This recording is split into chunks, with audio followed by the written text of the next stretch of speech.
समर्थांचा उपवास पहिल्यांदाच करत आहात? मग या 15 गोष्टी नक्की जाणून घ्या. जय जय रघुवीर समर्थ. नमस्कार मित्रांनो, आजचा व्हिडिओ त्या प्रत्येक भक्तासाठी आहे जो पहिल्यांदाच श्री स्वामी समर्थांचा उपवास करण्याचा विचार करीत आहेत. पण व्हिडिओ सुरू करण्यापूर्वी मी तुम्हाला एक छोटासा प्रश्न विचारते. कधी असा अनुभव आला आहे का की सगळे मार्ग बंद झालेत, मन अस्वस्थ आहे, कितीही प्रयत्न केले तरी यश मिळत नाही, घरात तणाव, आर्थिक अडचणी, आरोग्याच्या समस्या किंवा मनाला सतत काहीतरी बोचत राहतं. अशावेळी अनेक भक्त एकच नाव घेतात, श्री स्वामी समर्थ, आणि आश्चर्य म्हणजे त्यांना मानसिक आधार, धैर्य आणि नवी आशा मिळते.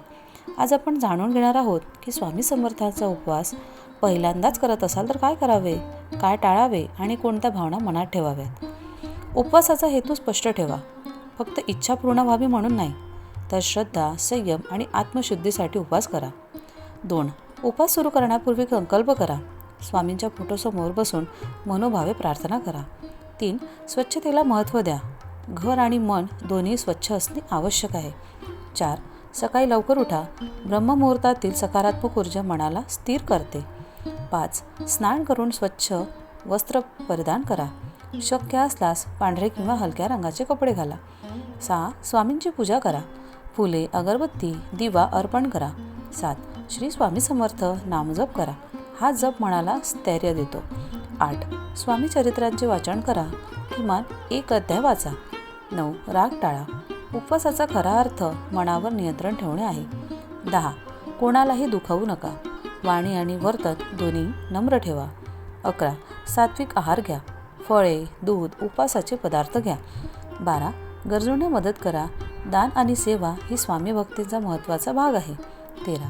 नकारात्मक विचार टाळा. श्रद्धा आणि सकारात्मकता वाढवा. 14. संध्याकाळी आरती करा. स्वामींची आरती मनापासून म्हणा.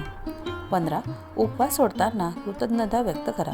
स्वामींना धन्यवाद द्या. मित्रांनो, स्वामी समर्थ उपवास म्हणजे केवळ अन्न त्याग नव्हे, तो श्रद्धा, विश्वास, संयम आणि आत्मपरीक्षणाचा प्रवास आहे.